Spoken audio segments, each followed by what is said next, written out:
Are you willing to clip an AI pin to your chest?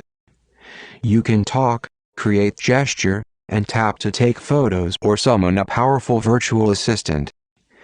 The Humane's device called the AI Pin uses a laser to project a visual interface onto a person's palm and comes with a virtual assistant that can be as sharp as ChatGPT. It also can take photos and send text. Always being ready to search the web and communicate is supposed to quash dependency on smartphones. The AI Pin goes on sale November 16th in the US, starting at $699, plus $24 monthly for unlimited calling, texting, and data through T-Mobile. Built around the kind of ChatGPT-like AI services now used by over 100 million people each week. It's a constant companion. Humane. Please take a couple of seconds to subscribe and turn on the notification week, please. It's a constant companion. Humane CEO Bethany Bongiorno is confident of the pin's mass appeal, calling it the world's first contextual computer. AI now has become something that everyone is curious about and wants to know how it's going to change their life, she says. We're offering the first opportunity to bring it with you everywhere.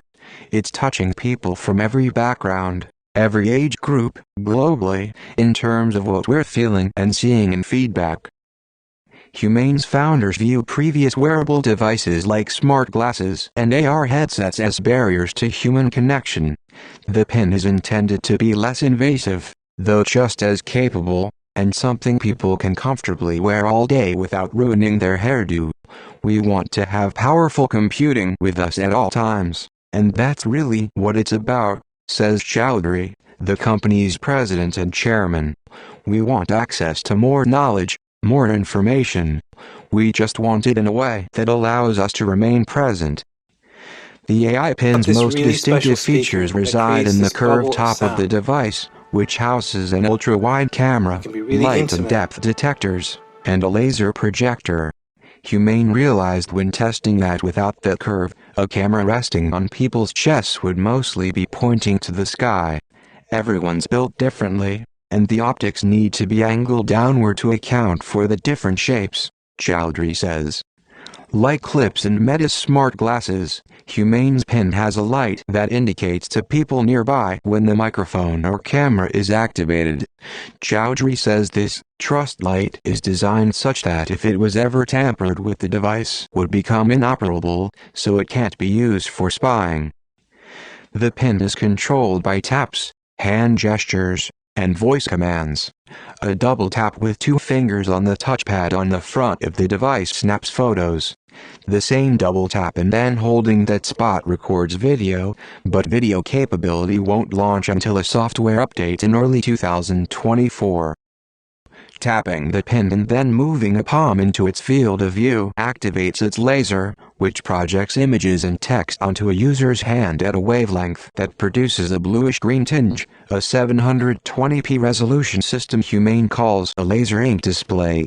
Tilting the hand navigates between displayed options and is wanting gesture swipes to a different menu. Users click on an option by tapping their thumb and index finger together and closing their hand briefly to return to a home screen. Chowdhury says controlling the projection is limited to one hand to keep it quick and to prevent the other hand from getting in the way of the projector. The voice assistant, which Humane names AI Mic, draws on multiple large language models, including from ChatGPT developer OpenAI. Users tap and hold the pin to talk to AI Mic and can ask similar questions to those handled by generative AI chatbots or voice assistants like Alexa and Siri, such as queries about current or historical events, requests for help with language translations, and order of poems. Humane expects to add navigation and shopping capabilities over time and also to open up the device to developers to build apps, Bongiorno says. It's also too early to tell whether Humane's hope that the pin can help people live more in the moment will prove true, or whether it will simply provide a new way to be unhealthily obsessed with technology.